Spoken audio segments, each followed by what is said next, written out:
War makes monsters out of men, or at least that's what history tells us. But every once in a while, in the middle of all that darkness, someone proves that humanity refuses to die. This is the untold story of a German soldier who risked everything, even his own life, to save a Jewish girl during the Holocaust. A man raised to obey finally chose to disobey. It was the winter of 1943, Eastern Poland. The snow covered everything, including the crimes no one dared to speak of. The German 9th Infantry Division had occupied a small village near Lublin. Their orders were simple: search for hidden Jews and report them to the SS.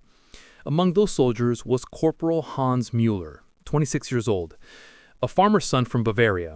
He wasn't cruel, but he wasn't a hero either. He was just another soldier doing his duty. Until the day he heard something, a faint cry, coming from a half-burnt barn.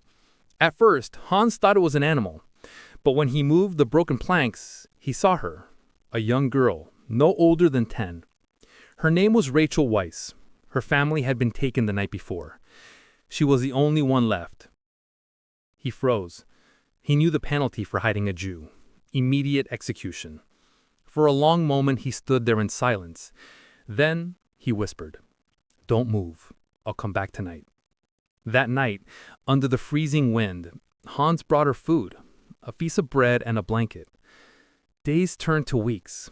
Each night he'd sneak to that barn, bringing scraps from the soldiers' kitchen. But the camp officers began to notice supplies missing, and the SS started searching every building. Hans realized the walls were closing in.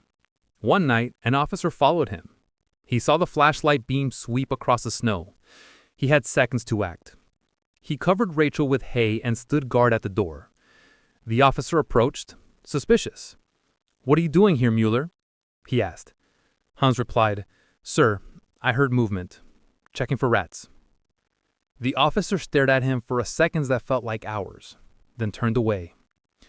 That was the last night Hans saw Rachel. The next morning, he arranged a plan. A farmer's family on the outskirts, people he trusted, agreed to hide her in exchange for his wedding ring. That ring was all he had left from home. Rachel survived the war. Hans didn't. In 1944, Hans Müller was executed for refusing an order to shoot civilians in another village. No one knew about the girl he saved until 1989, when Rachel, now a grandmother, told her story on German television. She said, "He wasn't a hero to the world, but he was my world's only hero." In a war built on hate, one man remembered how to love.